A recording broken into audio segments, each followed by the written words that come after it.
소연아, 정말 괜찮은 거냐? 네, 아빠. 걱정 마세요. 24살 소연이 아버지에게 건넨 이 말 뒤에는 상상할 수 없는 비밀이 숨어 있었습니다. 과연 무엇이 괜찮다는 걸까요?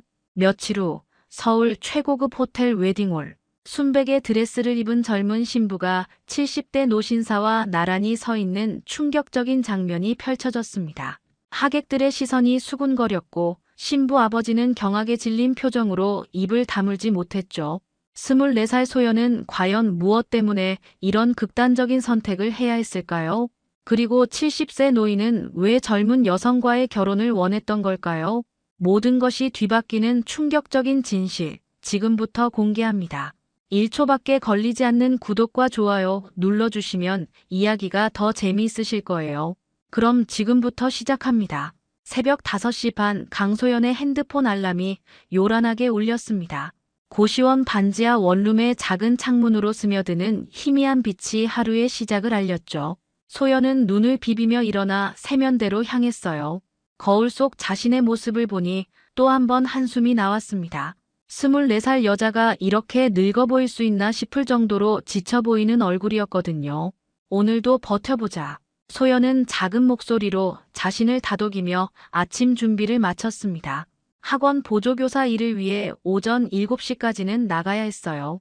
지하철역까지 걸어가는 동안 핸드폰에 들어온 메시지를 확인했죠.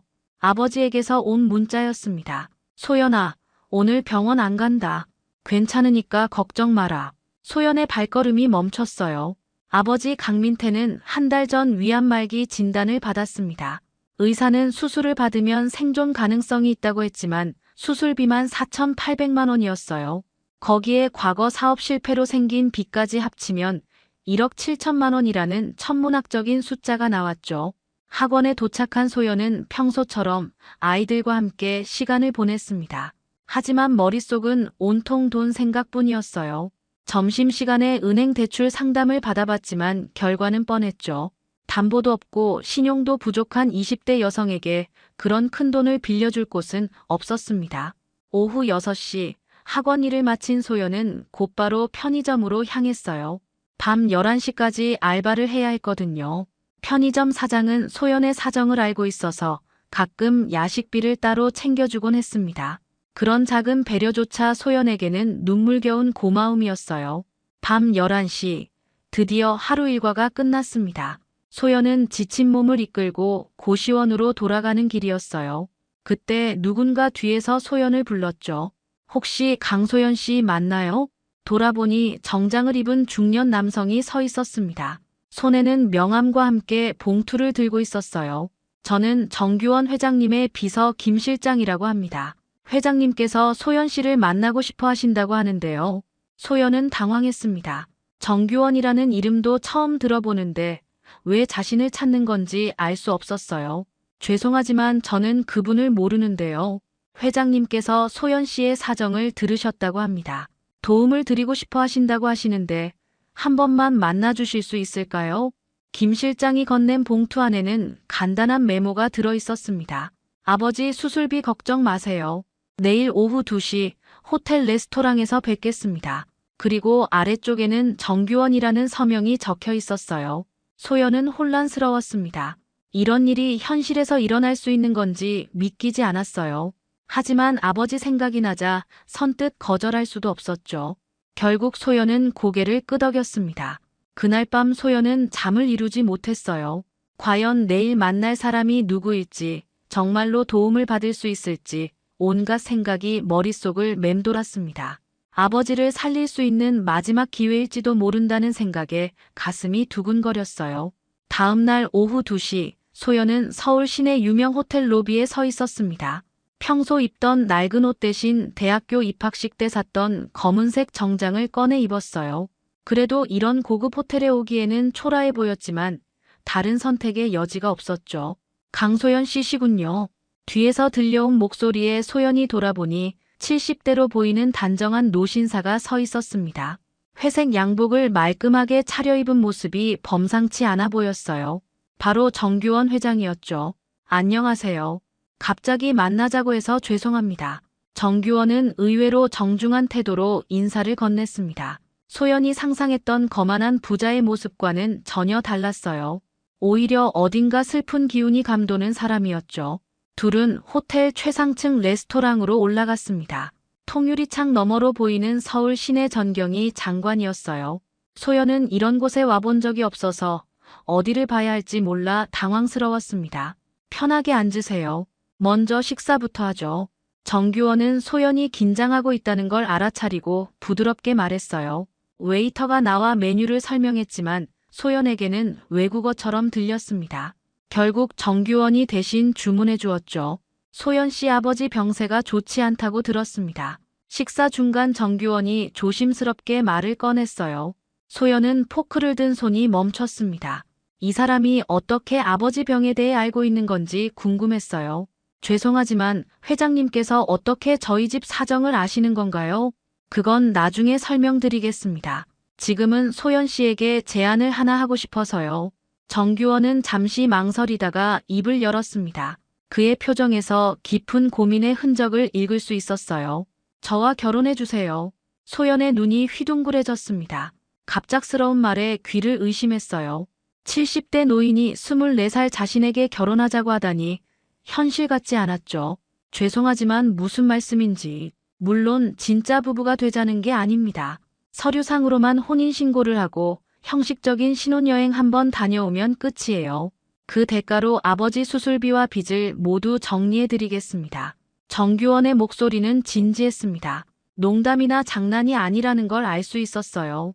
하지만 소연에게는 더욱 혼란스러운 제안이었죠. 도대체 왜 저에게 이런 제안을 하시는 건가요?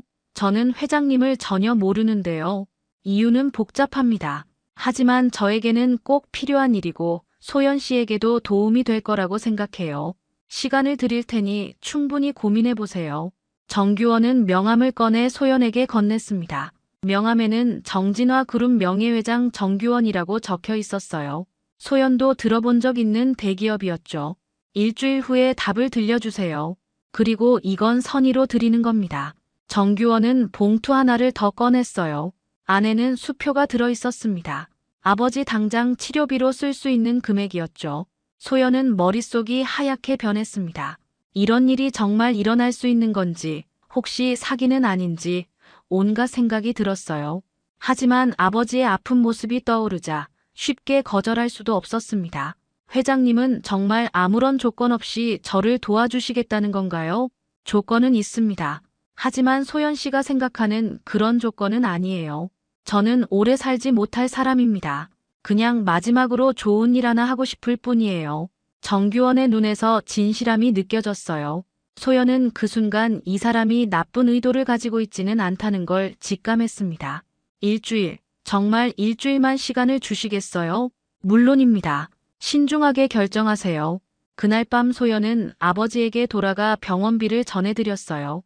아버지는 딸이 어디서 이런 돈을 구했는지 물었지만 소연은 알바비 모은 거라고만 했습니다. 정규원의 제안에 대해서는 아직 말할 수 없었어요. 일주일이라는 시간은 소연에게 길고도 짧았습니다. 매일 밤 잠자리에 누워서 정규원의 제안을 곱씹어 봤어요. 아버지는 병원에서 받은 검사 결과가 좋지 않다며 수술을 더 이상 미룰 수 없다고 했죠. 의사도 시간이 촉박하다고 재촉했습니다. 아빠, 정말 괜찮을 거예요. 제가 다 해결할게요. 소연은 아버지 강민태에게 안심시키는 말을 건넸지만 정작 자신은 확신이 서지 않았어요. 정규원의 제안이 정말 진실한 건지 혹시 함정은 없는 건지 계속 의심스러웠거든요. 마침내 일주일이 지났습니다. 소연은 정규원에게 전화를 걸었어요. 수화기 너머로 들려오는 목소리는 여전히 차분하고 신사적이었죠. 결정하셨나요? 네, 하겠습니다. 하지만 정말 서류상으로만 하는 거죠? 물론입니다. 걱정하지 마세요. 그로부터 사흘 후 소연은 믿기지 않는 광경 속에 서 있었습니다. 서울 시내 최고급 호텔 웨딩홀이었어요. 천장까지 닿을 듯한 샹들리에와 하얀 장미로 가득한 무대, 그리고 고급스러운 의자들이 줄지어 놓여 있었죠. 소연 씨, 드레스 피팅 어떠세요? 웨딩 플래너가 다가와 물었습니다. 소연이 입고 있는 웨딩 드레스는 이탈리아에서 공수해온 명품이라고 했어요. 거울 속 자신의 모습이 낯설었습니다. 마치 다른 사람 같았죠. 이렇게까지 하실 필요는 없는데요. 회장님 지시입니다. 모든 것을 완벽하게 준비하라고 하셨어요. 결혼식이 시작되었습니다. 하지만 뭔가 이상했어요. 하객들 대부분이 정규원과 비슷한 연령대의 노인들이었거든요. 소연 쪽 하객은 아버지와 몇 명의 지인뿐이었습니다. 분위기가 결혼식이라기보다는 장례식에 가까웠죠. 소연은 아버지 팔짱을 끼고 버진로드를 걸었습니다. 강민태의 눈에서 눈물이 흘러내렸어요. 딸이 이런 선택을 해야 하는 현실이 너무 미안했던 거죠. 소연아, 정말 괜찮은 거냐? 네, 아빠. 걱정 마세요. 소연은 웃으며 대답했지만 속으로는 복잡한 감정이 휘몰아쳤습니다. 이게 정말 결혼인지 아니면 다른 무엇인지 알 수가 없었어요. 정규원은 턱시도를 말끔하게 차려입고 제단 앞에 서 있었습니다. 그런데 그의 시선이 자꾸 한 곳을 향하고 있었어요. 제단 옆에 놓인 작은 영정사진이었죠. 젊은 여성의 사진이었는데 소연과 묘하게 닮아 있었습니다. 누구신지 여쭤봐도 될까요? 소연이 작은 목소리로 물었습니다. 제 아내였습니다. 오래전에 세상을 떠났죠. 정규원의 목소리에서 깊은 슬픔이 묻어났어요. 그 순간 소연은 깨달았습니다. 이 결혼식이 왜 이렇게 슬픈 분위기인지를요. 주례사가 진행되고 서약서에 사인을 하는 동안 소연은 계속 이상한 기분이 들었습니다. 마치 연극을 하는 것 같았어요. 모든 게 완벽하게 준비되어 있었지만 진짜 같지 않았죠. 이제 신랑 신부가 서로에게 반지를 끼워주시기 바랍니다. 정규원이 소연의 손에 반지를 끼워주는 순간 소연은 그의 손이 차갑고 떨리고 있다는 걸 느꼈습니다. 이 사람도 긴장하고 있구나 라는 생각이 들었어요. 결혼식이 끝나고 피로연이 시작되었습니다. 하객들이 축하 인사를 건넸지만 대부분 소연을 신기하게 바라보기만 했어요. 마치 동물원 동물을 구경하는 것 같은 시선이었죠. 회장님, 이제 정말 끝인 건가요? 아직 신혼여행이 남았습니다. 내일 제주도로 떠나요. 제주도요? 걱정하지 마세요. 하루만 다녀오면 됩니다. 그날 밤 소연은 호텔 스위트룸에서 혼자 시간을 보냈습니다. 정규원은 배려심 있게 다른 방을 잡아주었어요. 창밖으로 보이는 서울 야경을 바라보며 소연은 생각했습니다. 이 결혼이 대체 뭘까? 왜 이렇게 슬프고 이상하지? 아직 모르는 비밀이 너무 많았어요. 다음 날 아침, 소연과 정규원은 제주도행 비행기에 몸을 맡겼습니다. 1등석에 앉아본 것도 처음이었고, 이렇게 갑작스럽게 여행을 떠나본 것도 처음이었어요. 정규원은 창가 자리에 앉아 구름을 바라보며 무언가 깊은 생각에 잠겨 있었죠. 제주도에 도착한 후 둘은 서귀포의 고급 리조트로 향했습니다. 바다가 내려다 보이는 스위트룸이었어요. 정규원은 여기서도 소연을 배려해 방을 따로 잡아주었습니다. 점심을 함께 먹은 후 정규원이 제안했어요. 잠시 산책하실까요? 할 말이 있습니다. 둘은 리조트 뒤편 조용한 해안가로 나갔습니다. 파도 소리만 들리는 고요한 곳이었어요. 정규원은 벤치에 앉더니 한참 동안 말을 잇지 못했습니다. 그의 얼굴에서 깊은 고민과 후회의 흔적을 읽을 수 있었죠. 소연 씨, 제가 왜 당신에게 결혼을 제안했는지 그 이유를 말씀드려야겠습니다. 소연은 긴장하며 정규원을 바라봤어요. 드디어 진실을 들을 수 있을 것 같았거든요. 사실 우리는 남남이 아닙니다. 당신은 제 외손녀예요. 네. 소연의 눈이 휘둥그레졌습니다. 귀를 의심했어요. 외손녀라니 그게 무슨 말인지 이해할 수 없었죠. 24년 전 제 딸 정윤이가 있었습니다. 지금 당신과 비슷한 나이였죠. 그 아이가 사랑하는 남자와 결혼하겠다고 했을 때 저는 반대했습니다. 정규원의 목소리가 떨리기 시작했어요. 오래된 상처를 건드리는 듯 했죠. 상대방이 집안도 변변하지 않고 가난한 남자였거든요. 저는 무조건 반대했고 결국 윤희는 집을 나갔습니다. 그때 이미 임신 중이었는데 말이에요. 소연은 말문이 막혔습니다. 이런 이야기를 들을 거라고는 전혀 예상하지 못했어요. 그 후 연락이 끊어졌습니다. 저는 고집을 부렸죠. 딸이 돌아오길 기다렸어요. 하지만 윤희는 끝내 돌아오지 않았고 출산 후 얼마 지나지 않아 교통사고로 세상을 떠났습니다. 정규원이 눈물을 흘리기 시작했어요. 70 넘은 노인이 아이처럼 울고 있는 모습이 소연의 가슴을 아프게 했습니다. 그때까지도 저는 손녀가 있다는 걸 몰랐어요. 윤희 남편, 즉 당신 아버지 강민태 씨가 혼자서 당신을 키우셨던 거죠. 제가 그 사실을 안 건 최근의 일입니다. 그럼 아빠는 이 사실을 알고 계시는 건가요?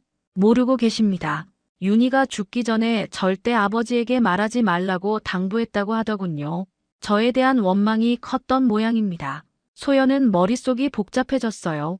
갑자기 외할아버지가 나타났다는 것도 믿기지 않았고 엄마에 대한 이야기를 듣는 것도 충격적이었거든요. 그래서 결혼을 제안하신 건가요? 제가 폐암 말기입니다. 길어야 몇 달 남았어요. 제 재산을 당신에게 물려주고 싶은데 법적으로 가장 확실한 방법이 결혼이었습니다. 입양은 시간이 오래 걸리고 유언장은 다른 가족들이 이의를 제기할 수 있거든요. 정규원이 주머니에서 낡은 사진 한 장을 꺼냈어요. 젊은 시절의 정윤이가 아기를 안고 웃고 있는 사진이었습니다. 그 아기가 바로 소연이었죠. 이 사진을 보고 확신했어요. 당신이 제 손녀라는 걸 말입니다. 윤희를 정말 많이 닮았더군요. 소연은 사진을 받아들고 한참 동안 바라봤습니다. 자신이 한 번도 본 적 없는 엄마의 모습이었어요. 그동안 아버지는 엄마에 대해 자세히 말해주지 않았거든요. 제가 윤희에게 너무 못된 아버지였습니다. 그 죄책감에 24년을 살았어요. 이제라도 당신에게 잘해주고 싶습니다. 바다바람이 두 사람 사이를 스쳐 지나갔어요. 소연은 복잡한 감정이 휘몰아치는 걸 느꼈습니다. 미움, 동정, 혼란, 그리고 묘한 친근감까지. 할아버지. 소연이 작은 목소리로 불러봤습니다. 정규원의 얼굴에 환한 미소가 번졌어요. 고마워요, 소연아. 정말 고마워요. 그날 밤 소연은 혼자 방에서 모든 걸 정리해보려 했습니다. 갑자기 나타난 외할아버지, 돌아가신 엄마의 이야기, 그리고 곧 받게 될 엄청난 유산. 모든 게 꿈 같았어요. 하지만 동시에 무서웠습니다. 이 모든 일이 과연 순탄하게 끝날 수 있을까 하는 불안감이 밀려왔거든요. 제주도에서 돌아온 지 사흘째 되는 날, 소연은 정규원의 집에서 평범한 아침을 보내고 있었습니다. 강남구 한복판에 자리 잡은 대저택은 소연에게 여전히 낯선 공간이었어요. 하지만 정규원은 소연이 편하게 지낼 수 있도록 세심하게 배려해 주었죠. 소연아, 오늘 병원에 같이 가지 않겠니? 정규원이 조심스럽게 제안했습니다. 폐암 치료를 위한 정기 검진이었어요. 소연은 고개를 끄덕였죠. 이제 정규원은 단순한 계약 상대가 아니라 진짜 할아버지였으니까요. 그런데 병원 로비에서 뜻밖의 상황이 벌어졌습니다. 정장을 입은 중년 여성이 변호사 2명과 함께 다가왔어요. 차가운 표정으로 정규원을 노려보고 있었습니다. 오빠, 이게 대체 무슨 짓이야? 여성의 목소리에서 분노가 느껴졌어요. 바로 정규원의 여동생 정미경이었습니다. 소연은 처음 보는 사람이었지만 직감적으로 좋지 않은 상황이라는 걸 알 수 있었죠. 미경아, 여기서 이러지 말고, 이러지 말라고. 오빠가 24살 여자애랑 결혼했다는 소식을 남편이 신문에서 봤다는데 이러지 말라고. 정미경의 목소리가 점점 커졌습니다. 병원 로비에 있던 사람들이 하나둘 쳐다보기 시작했어요. 소연은 얼굴이 빨갛게 달아올랐죠. 이 결혼은 무효야. 명백한 사기 결혼이라고. 미경아, 진정해. 내가 설명할게. 설명? 뭘 설명한다는 거야? 폐암으로 정신이 없어진 상태에서 어린 여자가 재산을 노리고 접근한 거 아니야. 정미경이 소연을 향해 날카로운 시선을 보냈습니다. 소연은 움츠러들 수밖에 없었어요. 이런 상황을 전혀 예상하지 못했거든요. 처음 뵙겠습니다. 정미경이 가짜 미소를 지으며 소연에게 다가왔어요. 하지만 그 눈빛은 차가웠습니다. 오빠를 어떻게 꼬셨는지 모르겠지만 이 결혼은 인정할 수 없어요. 우리 변호사가 법적 대응을 시작할 거예요. 미경아, 그만해. 정규원이 갑자기 소리를 질렀습니다. 그런데 그 순간 정규원의 얼굴이 창백해지더니 그대로 쓰러졌어요. 가슴을 움켜쥐며 호흡곤란 증세를 보였죠. 할아버지, 소연이 급하게 달려가 정규원을 부축했습니다. 주변 의료진이 바로 응급실로 옮겼어요. 정미경도 당황한 기색이었지만 여전히 소연을 의심스럽게 바라보고 있었습니다. 응급실에서 2시간을 기다린 후 의사가 나왔어요. 정규원의 상태가 악화되어 입원 치료가 필요하다고 했습니다. 스트레스가 병세를 더욱 나쁘게 만들었다는 진단이었죠. 이제 보호자가 누구인지 확실히 해야겠네요. 정미경이 의사에게 말했습니다. 그러면서 소연을 향해 도전적인 눈빛을 보냈어요. 법적으로는 배우자인 소연 씨가 1순위 보호자입니다. 의사의 말에 정미경의 표정이 일그러졌어요. 하지만 곧 다른 수를 쓰기 시작했습니다. 오빠 상태로 봐서는 요양원에서 전문적인 관리를 받아야 할 것 같아요. 제가 좋은 곳을 알아보겠습니다. 요양원이요? 소연이 당황해서 물었습니다. 갑자기 요양원 이야기가 나오니 이해할 수 없었어요. 네, 이런 상태로는 집에서 돌보기 어려워요. 전문 의료진이 상주하는 곳이 좋겠죠. 정미경의 말에는 다른 의도가 숨어 있었습니다. 정규원을 요양원에 보내면 외부와의 접촉을 차단할 수 있고 그 사이에 결혼 무효 소송을 진행할 수 있었거든요. 병실에서 의식을 잃고 있는 정규원을 바라보며 소연은 혼란스러웠습니다. 결혼은 분명 계약이었는데 어느새 자신이 진짜 가족의 일원이 된 기분이었어요. 정규원이 위험에 처한 상황에서 그냥 지켜볼 수만은 없었죠. 그때 간병인이 다가와 작은 봉투를 건넸습니다. 정규원이 의식이 있을 때 소연에게 전해달라고 했다는 거였어요. 봉투 안에는 열쇠와 메모가 들어있었습니다. 서재 금고 안에 중요한 서류들이 있다. 혹시 모를 상황에 대비해 미리 확인해 두거라. 정규원의 필체였어요. 소연은 가슴이 두근거렸습니다. 뭔가 큰일이 벌어질 것 같은 예감이 들었거든요. 그날 밤 소연은 정규원의 서재에 혼자 앉아 있었습니다. 정미경이 요양원 절차를 밟기 시작했다는 소식을 들은 후였어요. 시간이 얼마 남지 않았다는 걸 직감했죠. 정규원이 남긴 열쇠로 서재 구석에 숨겨진 금고를 열었습니다. 금고 안에서 나온 건 소연이 예상했던 것보다 훨씬 많은 서류들이었어요. 가장 위에 있던 건 정규원의 친필 유언장이었습니다. 나 정규원은 정신이 온전한 상태에서 이 유언장을 작성한다로 시작하는 문서였죠. 날짜를 보니 결혼하기 한 달 전에 쓴 것이었어요. 유언장에는 소연이 자신의 친손녀라는 사실과 함께 모든 재산을 그녀에게 물려준다는 내용이 적혀 있었습니다. 그런데 더 놀라운 건 그 아래에 있던 서류들이었어요. 정윤이가 소연을 낳기 전에 정규원에게 보낸 편지들이 가득했거든요. 소연은 떨리는 손으로 편지를 펼쳤습니다. 어머니 정윤이의 필체로 쓰인 글이었어요. 아버지, 저는 민태와 결혼하겠습니다. 아버지가 반대하셔도 제 마음은 변하지 않아요.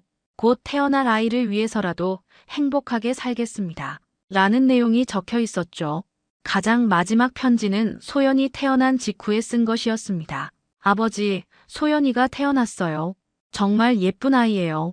아버지를 닮아서 고집이 셀 것 같지만 착하게 키우겠습니다. 언젠가 아버지와 화해할 수 있는 날이 오길 바라요. 소연의 눈에서 눈물이 흘러내렸어요. 한 번도 만나보지 못한 어머니의 마음을 처음으로 알 수 있었거든요.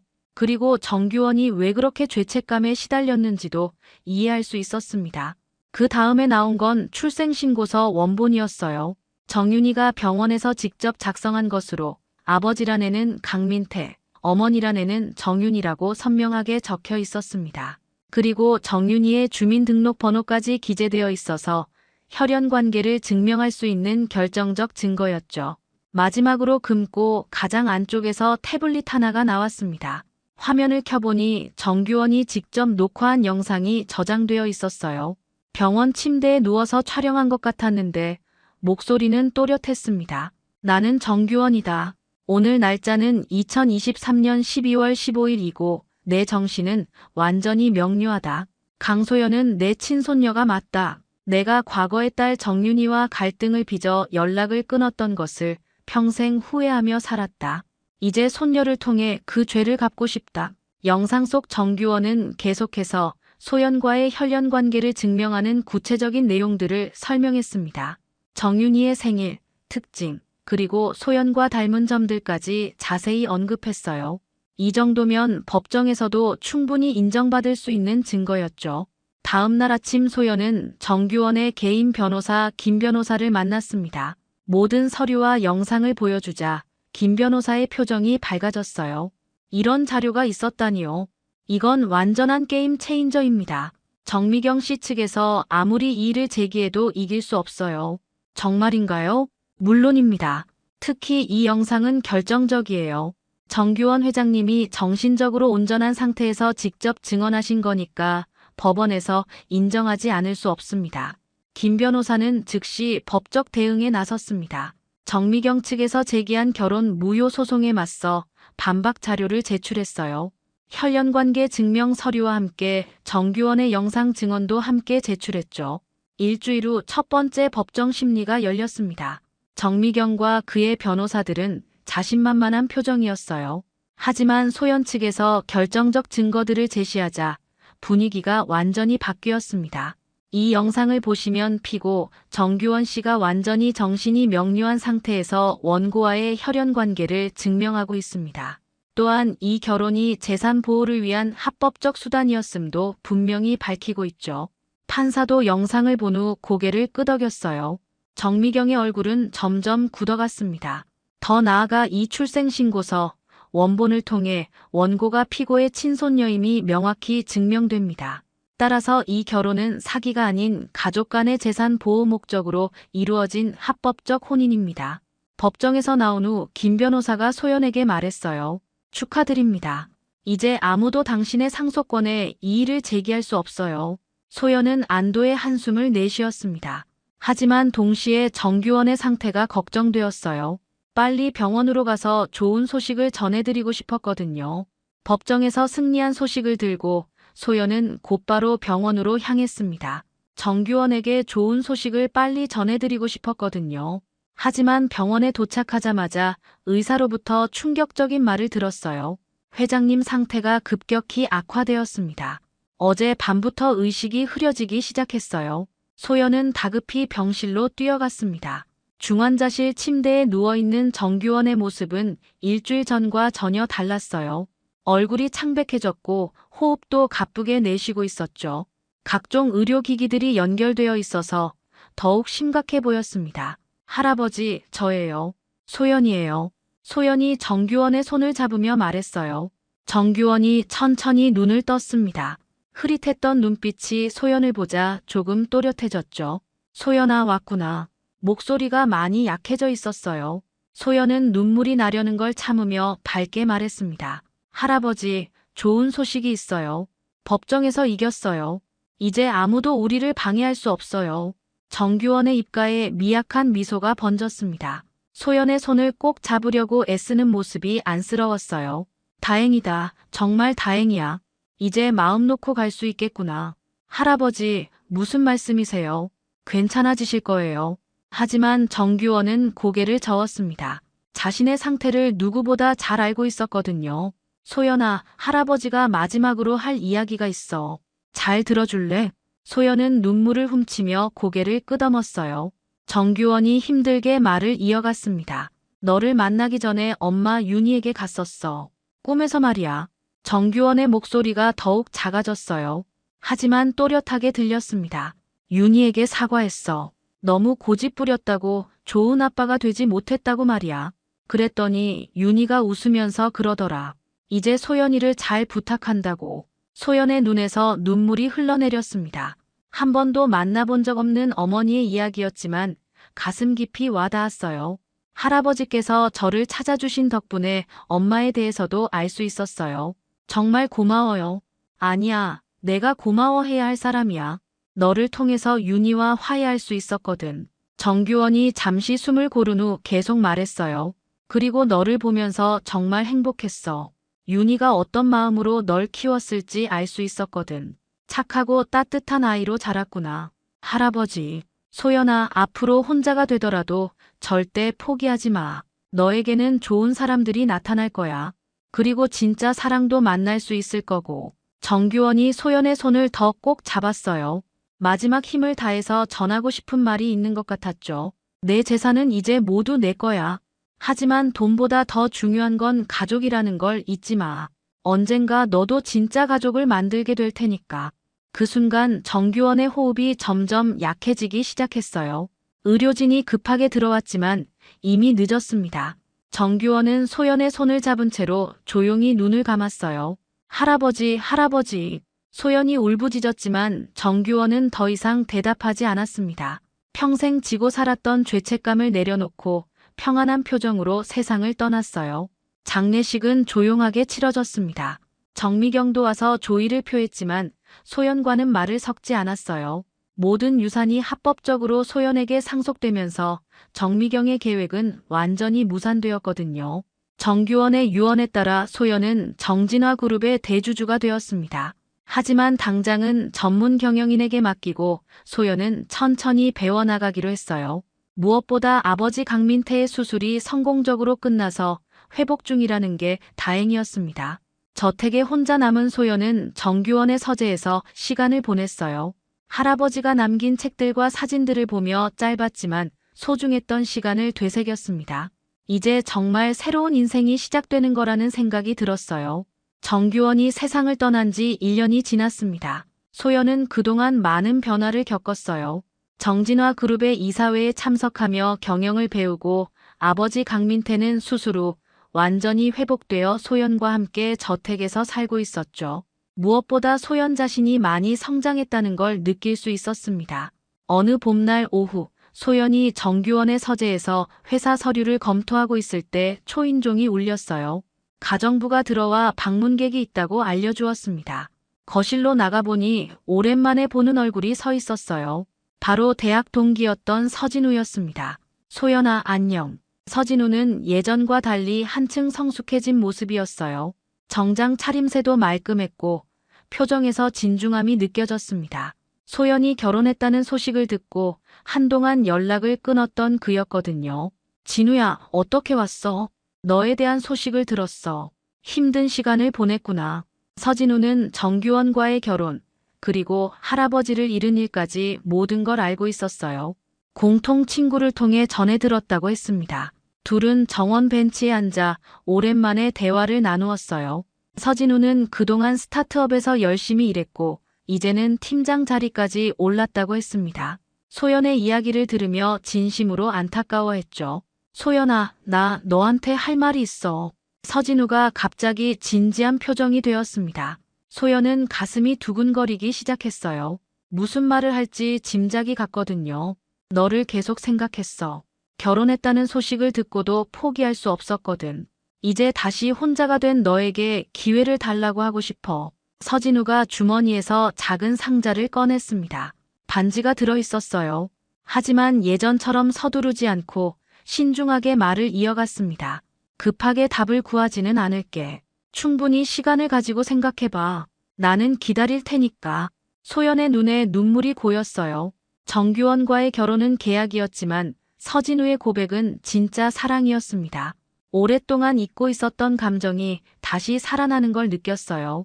진우야, 괜찮아. 대답은 천천히 해도 돼.